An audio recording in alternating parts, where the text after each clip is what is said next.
Welcome back to my channel, everyone. Today I am bringing you with me as I cook dinner, pulling from my pantry. In my home, we like to call meals like this Jenn-ventions. When I filmed this recipe, we had not gone grocery shopping for a couple weeks. So I shopped my freezer, my refrigerator, and my pantry. So I pulled out some ground beef. I had a couple pieces of bell peppers that I wanted to use up, some shredded cheese, a can of diced tomatoes, or basically rotel. I had some frozen corn, and of course, you know I added minced garlic. And then the last thing that I shopped for in my pantry was some penne pasta. I started off by boiling a large pot of water. And of course, I made sure to salt my pasta water. And I'm using my Dutch oven to make this dish, but any big pot will do just fine. I added a little bit of olive oil to the bottom of my pan, and then I actually just threw my ground beef in there completely frozen. Next, I took my peppers and I diced them up. Now, if you guys don't have peppers, you can use any kind of vegetable. You can do fresh vegetables, you can do frozen vegetables, you could even use canned vegetables. Just use what you have. Because we have been limiting our grocery shopping so much with this COVID-19 situation we are all in, one of my goals with our meals has been to try and spread out our fresh fruits and veggies across as many meals as possible. So here they are all diced up. My ground beef had been browning right behind me, and I made a small well in the middle. I didn't have to drain this. There was very little grease in the bottom. This was a very lean ground beef. And I just added my chopped bell peppers right to the middle.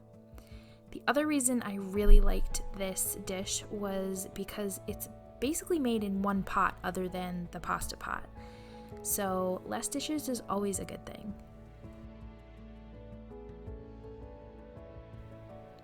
So I had a general idea of what I wanted to make, but I kind of just went with the flow.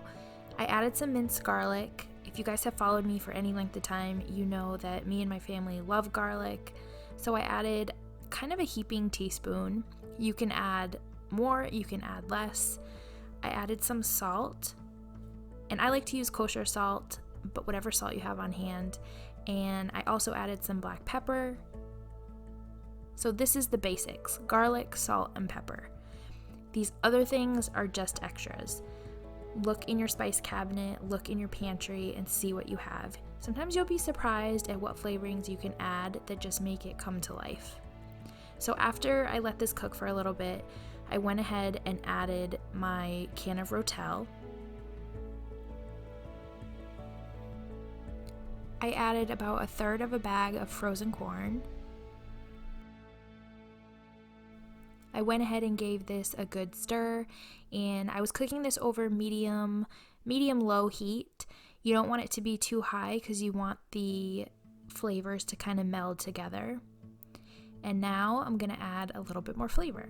So I had this tomato paste in my refrigerator, and I have talked about this in the past, but I love this tube. It is so convenient, so I put about 3 tablespoons in there. Then I added about a half a teaspoon to a teaspoon of garlic powder. And I had some dried Italian seasoning. I didn't have any fresh herbs on hand, so I added a sprinkling of that. You could use dried oregano, dried thyme. Gave this a good stir again, and this was starting to smell so good. It's like a mixture of Italian and Tex-Mex. My water was boiling, so I poured my penne pasta in there, and you could use any cut of pasta, short or long, whatever you have. Gave that a good stir and set my timer. Right before I drained it, I reserved just about a cup of the pasta water. As you can see, my mixture of meat and vegetables and seasonings has cooked down, and it has created a little bit of its own sauce. So I added my cooked pasta, and I actually didn't end up using the entire box. I put some aside for my 1-year-old because he likes plain pasta, and this is where we're going to use the pasta water. I ended up adding the entire cup, and this just helps create a delicious sauce that will stick to the pasta and the vegetables. And normally I would have added some type of thickener, but I was adding a little bit of cheese, so this actually worked out perfectly. I had a little bit of cheddar left over, so I added the rest of that bag in, and then I had an open bag of Italian blend. It had a couple different cheeses such as mozzarella. I forget what the other one is, but it's a really good blend. You could use whatever kind of cheese you have. And I just stirred this through, and I had turned the heat off at this point, but it just created such a luscious sauce on this pasta dish. So for being a Jenn-vention, this worked out pretty well. I was pretty proud of tossing all these ingredients together. So I stirred this up, and then I placed the cover to my Dutch oven on, and like I said, I had turned the heat off, and I just let it sit for a few minutes to make sure everything melted and kind of combined. So we just served this up in simple white bowls, and we had a couple pieces of bread that I wanted to use up, so we toasted that, and this was dinner.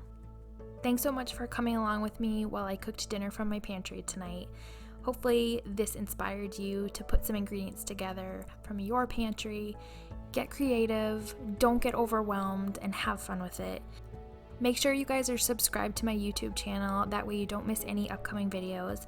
I have lots more ideas coming soon, hopefully that will give you some inspiration to use up some food in your pantry and create meals for your loved ones.